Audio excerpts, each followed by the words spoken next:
Vancouver City Councillors approved the Climate Emergency Action Plan at Tuesday night's council meeting.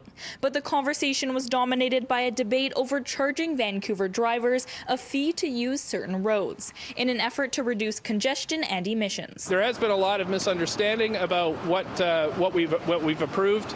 We have not approved mobility pricing. We have approved looking further into it. Part of the approved Emergency Climate Action Plan includes an amendment to have city staff report back with a feasibility plan on road pricing before the end of 2022. Given that they're going to be doing a feasibility study of it, I would hope that there's some intensive public engagement, both with businesses, our BIAs, and residents, because one of the things we heard very clearly from the Downtown Vancouver BIA was concerns about the implications for a Metro Core pricing program for all of those businesses that are downtown, and they're struggling right now due to COVID. Over the next 2 years, city staff will explore pricing options that could work for Vancouver. But Vancouver City Councillor Lisa Dominato wants to see a regional approach. To be clear, congestion pricing is likely something that we're going to need to have in the Lower Mainland.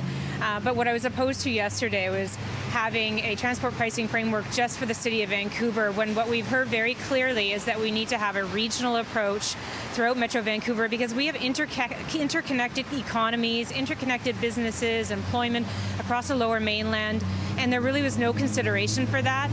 And secondly, TransLink is actually going to be reporting out next year around their Transport 2050 plan, and it's going to include recommendations around mobility pricing. Transport pricing will be a fee for vehicles to drive into the Metro Core, defined as Burrard Street to the west, 16th Avenue to the south, Clark Drive to the east, and Burrard Inlet to the north. It's not going to likely go anywhere immediately or even in, say, the foreseeable election future. It's politically toxic.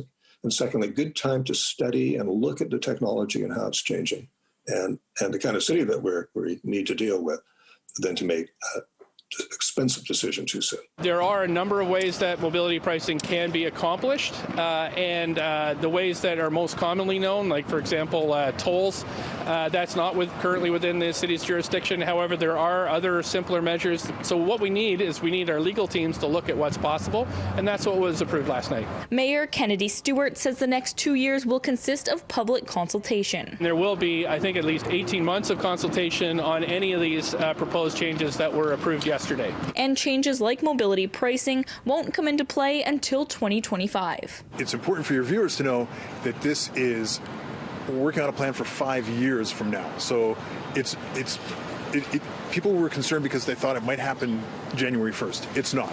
In Vancouver, Miranda Fatour, City News.